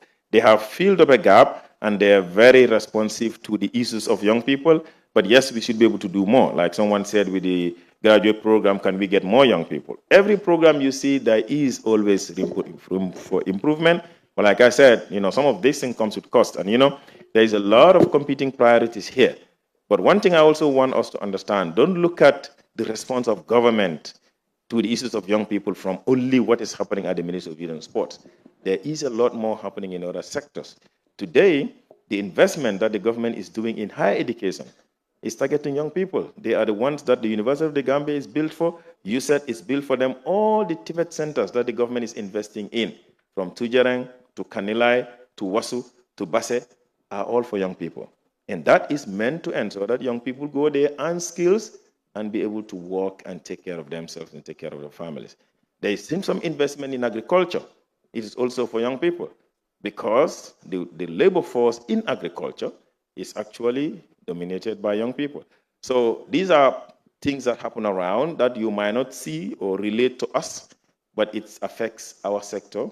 It affects young people of this country. But as a ministry, these programs are some of those that we are doing, and hopefully we should be able to expand, not even hopefully, we are supposed to be expanding on more, but that's why we are also not 100% dependent on government funding. We are reaching out to partners, to the UN system, to other embassies to be able to support, be able to scale up those programs. But I also believe that all of us as a country must also be able to face the reality and tell our young people that they also must be ready to face the realities. There's nothing easy or nothing comes easy. Each one of us here started somewhere. And it wasn't easy, it was very difficult. But we hold on, build our education, and so we went to university, build on ourselves, and become who we are. The same thing, if you are in the technical field, you must be ready to take your time, learn your skills, and graduate with good skills, and be able to work and build up. What we are facing is a population of young people that are in a hurry to be economically empowered.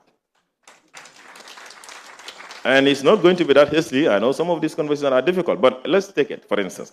In the back way, you see 12-year-old, 15, 16-year-old. What does that young person have to worry about economic hardship? If you are 15 or you are 12, you're supposed to be under the care of your parents. You're not supposed to worry about you taking care of your parents. So if you embark on the journey, what exactly is the person saying? These are things that we also look at. Look at our sectors today. Look at the informal sector, the construction sector. Right now, if you're looking for laborers, it's a problem. They even have to go and bring people from outside to come and work here. And they make some money. Where are our Gambian young people? Why are they not able to take up those jobs? And I'm not saying if you graduate from grade 12 or you finish university, you're supposed to go and be a laborer. I'm not saying that. But if you did not go to school, or you did not have even grade 9, if you don't want to do that kind of job, what else are you supposed to do? So these are things that we also must be able to have the frank conversations and tell our young people that there is something that they can do in this country, but they must be able to start somewhere. And I don't like repeating, but I know my story is the same with others. And I used to say that. I said I used to do craft and sell at the Senegambia craft market to pay school fees. I even did taxi driving to be able to survive. But today I'm a minister. I was not expecting it at that time when I was doing it, but I know that I have to do something to be able to survive. Didn't I see the back where I saw it? All of these young people sitting here, all of you that are sitting here, all of us have seen it. But we decided to do our best until when the opportunity comes and we go. So let's tell our young people that let us develop ourselves in the education sector or in the skill set. And when you have a job, take it serious. And I'm sure we all know that today, if you employ a Gambian, sometimes you struggle with him because he will come to work at 9, or he will come to 2 days and disappear for 1 day, and you'll have to beg him to come and work for you, even though you have already paid him. These are realities that we must be able to tell people also so that we can look at it from both sides, okay? Don't just put it on government alone. We know that we need to do more, but our young people also need to be able to face the realities and do the right thing. Last one is about the coach's contract, and that's, by the way, that's the president of the Gambia Sport Journalists Association, Mr. Omar Jaju. Good to see you here. He said, how was the coach's contract renewed? Now, the coach's contract was renewed based on recommendations. The announcement was done, and I think it clearly stated that it was in consultation with the Gambia Football Federation. They are the ones that the coach report to. Our responsibility is to hire and pay. But the one that the coach is answerable to is the Gambia Football Federation. And their assessment of him is that he has done well and he deserves to be given an extension of a contract. And we agreed with them because we have also seen, what he has been doing so far. And we believe that reasonably, the numbers in terms of statistics might not be good comparatively, but it's a new team that he's building, and we think we can be able to give him additional time to be able to build a better team and be able to answer. If he doesn't qualify for AFCON, that's a contractual issue, and yes, we've definitely factored the issue of qualification for AFCON. As one of the requirements that he should be able to fulfill as part of his checklist, if I may put it that way. He has a checklist, and one of the conditions is qualification for AFCON. The sport bill, last one. Now, the sport bill is unfortunately delayed more than we expected, but we are now at the final stage. Cabinet has given its approval to it with amendments, and as required, amendments from Cabinet is supposed to go back to the AG chambers for input, to input the Cabinet comment, then it goes to National Assembly. So our target was really to have submitted it in this current sitting, upcoming sitting of the National Assembly, but that didn't happen. But we are hopeful or believe that in the final next sitting of National Assembly before the end of the year, it will definitely go to National Assembly and approved and then assented to by the President. So before end of this year, inshallah, we will have both the youth bill and the sport bill passed, because I don't see any reason why National Assembly would reject it. So we are hopeful that it will pass. The last one, I will leave Mr. Baisen, the coordinator of GSI, to answer that. Thank you. All right, good evening. Auntie, I'll just answer the first part, all right? It's rather unfortunate that we are not producing enough. I mean, we have a capacity of 80 beds, 40 male and 40 female. I'll just give you an example. We are not training employees, we're training entrepreneurs. I mean, we graduated 47 rather, January, and 27 didn't want to work for anybody. So you just have about 20 young people that are willing to take up a job. And that job they're going to take up is just a temporal basis. Over time, they will go back and get started. And it's an area that we can improve on as a country. As you said, everybody here is talking about sport, and I think it was manifested in our nationwide tour earlier this year.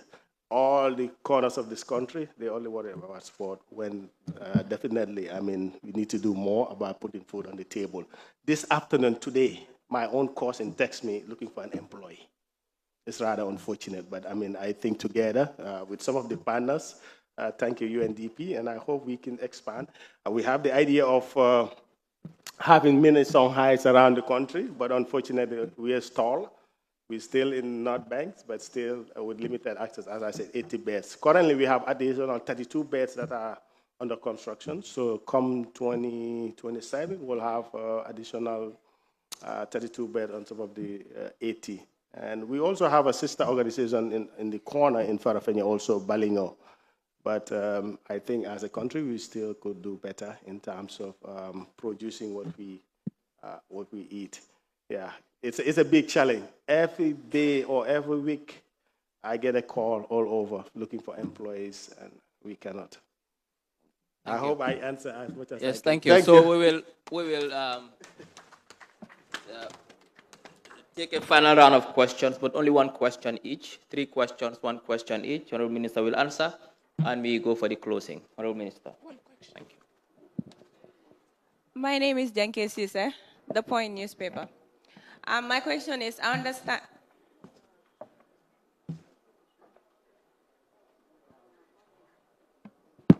My question is on the budget spent on the renovation of the Independence Stadium. I understand that the initial under-budgeted amount is 100% government. It's 100% government. So the other part, is it also 100% government, and how much it's spent?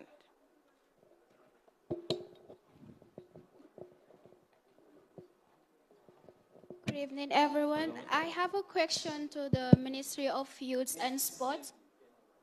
I'm Isatu Conte on behalf of Jara News TV. So my question and suggestion to the ministry, what is the Ministry of Youth and Sport doing to help and support more youth participation? My suggestion to this, I think the government should also introduce skills from nursery school, which can increase more youth participation in the country, whereas when they introduce skills in nursery school, people will be able to learn and understand life after school, what their careers will carry. Thank you. Assalamu alaikum wa rahmatullah. Alaikum salam. My name is Mohammed Jabi, a student at Inside Training Center. My question is, I would like to speak on our native language. There is no specific budget for the national team. So if there is no specific budget, do you expect us to compete with other countries? A budget so the national team. Akasoto warol ko nang kamoy na buwesol kasi strike ko ila match bonus oli mukasoto. And I believe wakamodol for discourage them kana play Gambia. So do you expect us to compete with other countries? A budget, specific budget so the national team. Yeah? Can we compete with those people?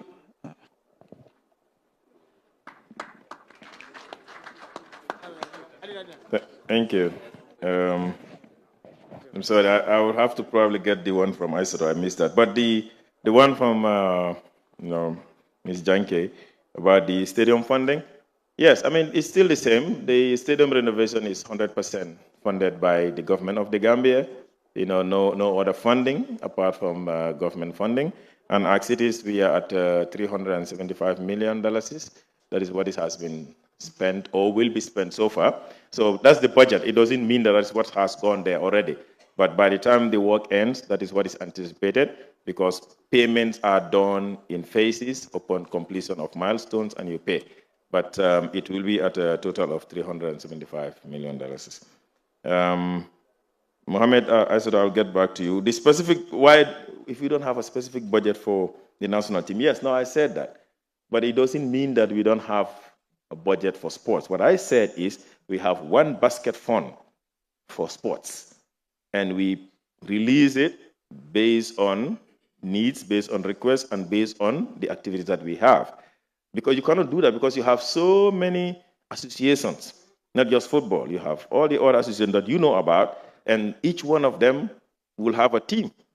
And if you said you have for the national team alone, what about if basketball comes up? What about if volleyball comes up? But you cannot have a budget for each of those. So we have one basket fund that government is providing, and when requests come, we plan it based on that. And that's where also we are paying for some of the infrastructure work that we're doing.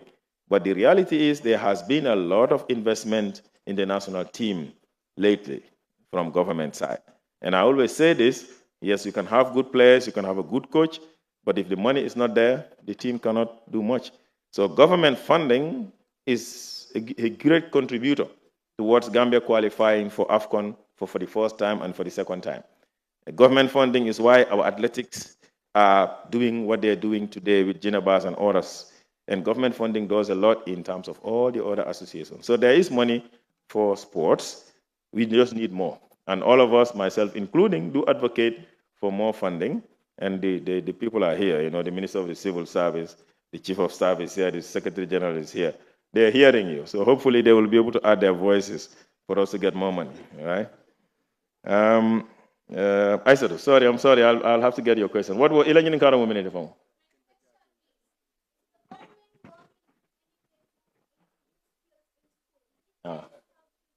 Okay. All right, that's fine. Yeah, so you look at it this way.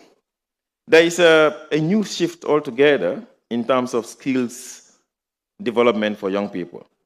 It is not in the high schools necessarily, because that's secondary. But if you look at the Ministry of Higher Education, Research and Technology, in terms of investments in the USET, for instance, the transformation of GTTI into University of Science and Technology is to be able to respond to the current realities of our time, and not just to stick to the old way of learning skills, but to learn skills that are modern, that are in line with the university. That's why GTTI is transformed to USET. But also, there is work going on for the construction of a fishing center in Tujareng, and we're doing the same thing in Wasu for the rice agriculture, you know, and all of those stuff. The reason is because we understand that not everybody wants to be a mechanic or a carpenter, but we have other resources where we need to train our young people to have skills to be able to make use of those areas. And that is the reason why all of these skill centers are coming. If you go to Kanilai today, we have a new center for technology and science. And all of that is to be able to respond to the issues of the young people. So there are efforts being done to be able to respond to the issues of young people by the Ministry of Higher Education. Under our ministry, we have two. Mr. Sen just explained the training that we do at GSI, which is specifically 12 months training for young people. Minimum 50 young people annually is what we take. And their accommodation, feeding, and the training equipments are provided for by government. They don't pay. In addition, they're giving a monthly stipend, even though they're based there for the 12 months. And you can imagine what it means to accommodate and feed 50 people or 70 people for 12 months. But in the PIA, which is at the Bakary Center, there are different skills that have been taught there. And you saw the young guy here who is a carpenter. You saw the welderman. You saw the one doing the seats, the sofas for the houses. All of that is skills training. So there are efforts, but yeah, always. We need to do more. But also we want young people to take advantage of this and learn skills and not be in a hurry. Just learn, take time, learn skills, master them properly. And then when you do work, people will be satisfied. They'll come back to you and you do it. But you do it haphazardly, nobody comes back. That's the problem. 1 minute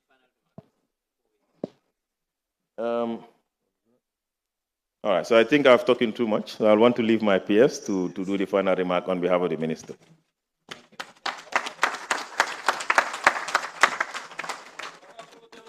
Thank you, Honorable Minister.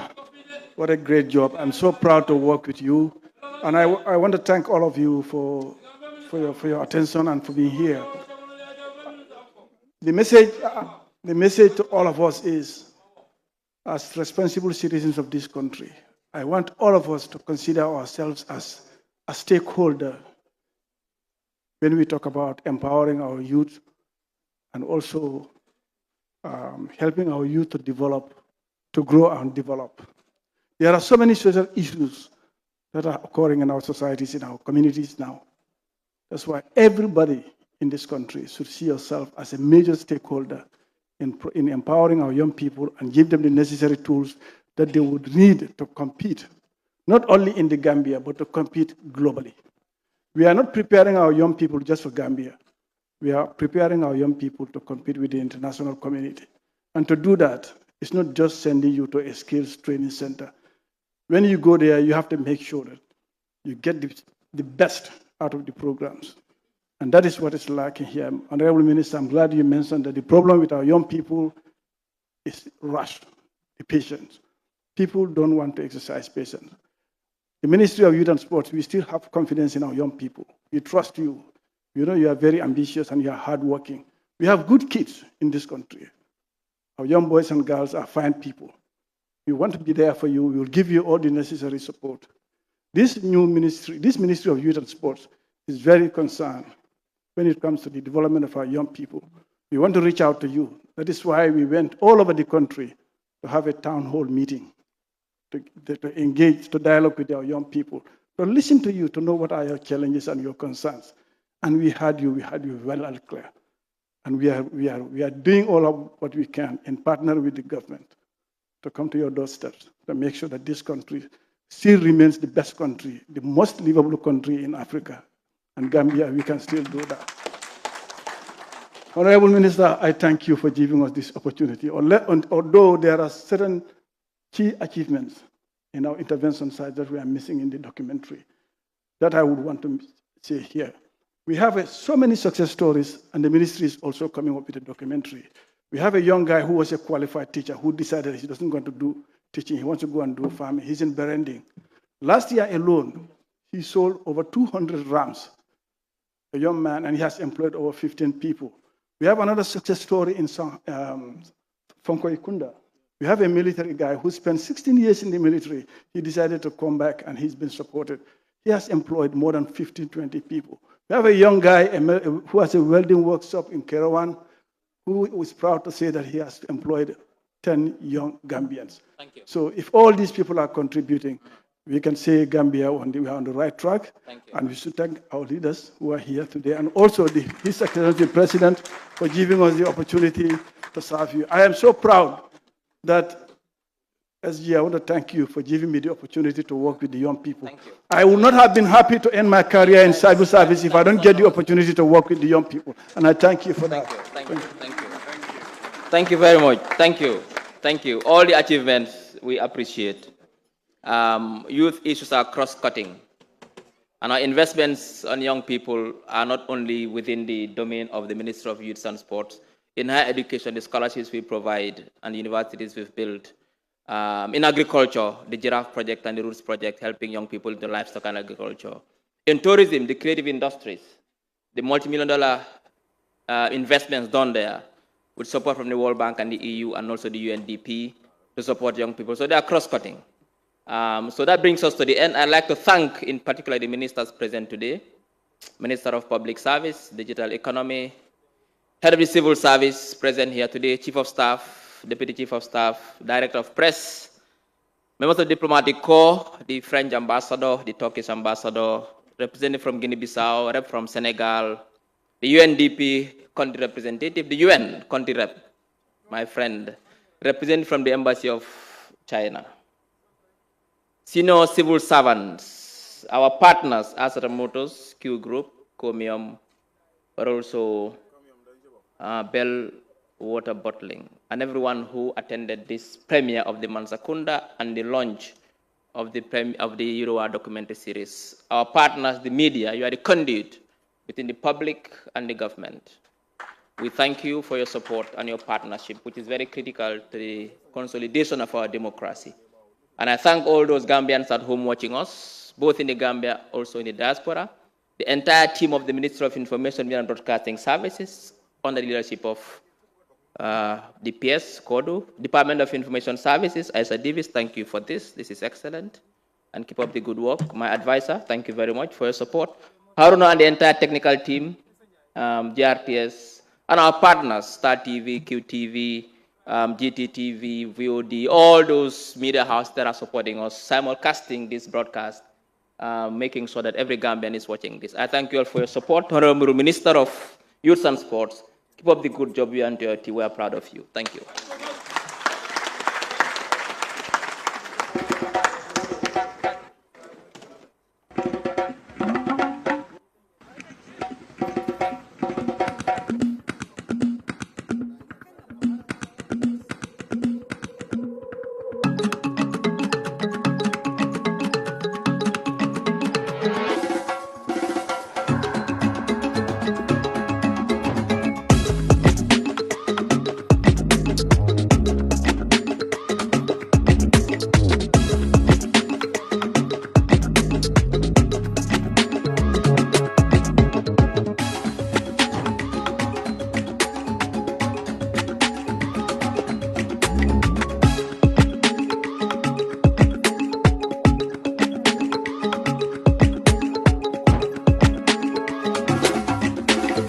Bell Bottling Company, sharing happiness, made in the Gambia.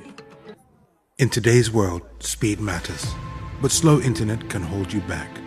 Now, the future of connectivity has arrived in the Gambia.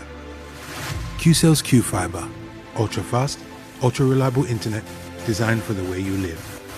Stream your favorite shows without buffering. Power your business with seamless video calls. Study, work, and play online like never before. From homes to businesses, QCell Fiber is connecting the Gambia to the future. QCell's Q-Fiber. Get connected today. Call 145 or 300-3779. QCell. We innovate, others follow. Network koto mi yalonko wole warta nyimbanko kan adung adabe soniaring wole nyama. Imuna fang telefono la mi yalonko abe seniaring adung internet wobe tariaring. Nyindung QCell doronda sinyin nati aleno. Ibori yela QCell line ota. Customer care mi suti atima. Bi. QCell network ko mi warta network ko beti adung adabe soniaring. QCell sunu boss. Ntolenga silo walang dulia bulan noma. Q Money is changing the game with mobile money payment. Now, you can pay your QCell mobile broadband plan faster, easier, and way more convenient with your Q Money wallet. Just open the Q Money app or dial *323#. Select option 4 to buy or pay your broadband plan in seconds. No stress, no lines, no last-minute panic. Whether you're streaming your favorite shows, browsing the web, or working from home, stay connected without missing a beat. Stay connected the easy way with QMoney's QCell mobile broadband payments anytime, anywhere. For more information, call customer care on 133. QMoney. Senior Carpet. Terms and conditions apply.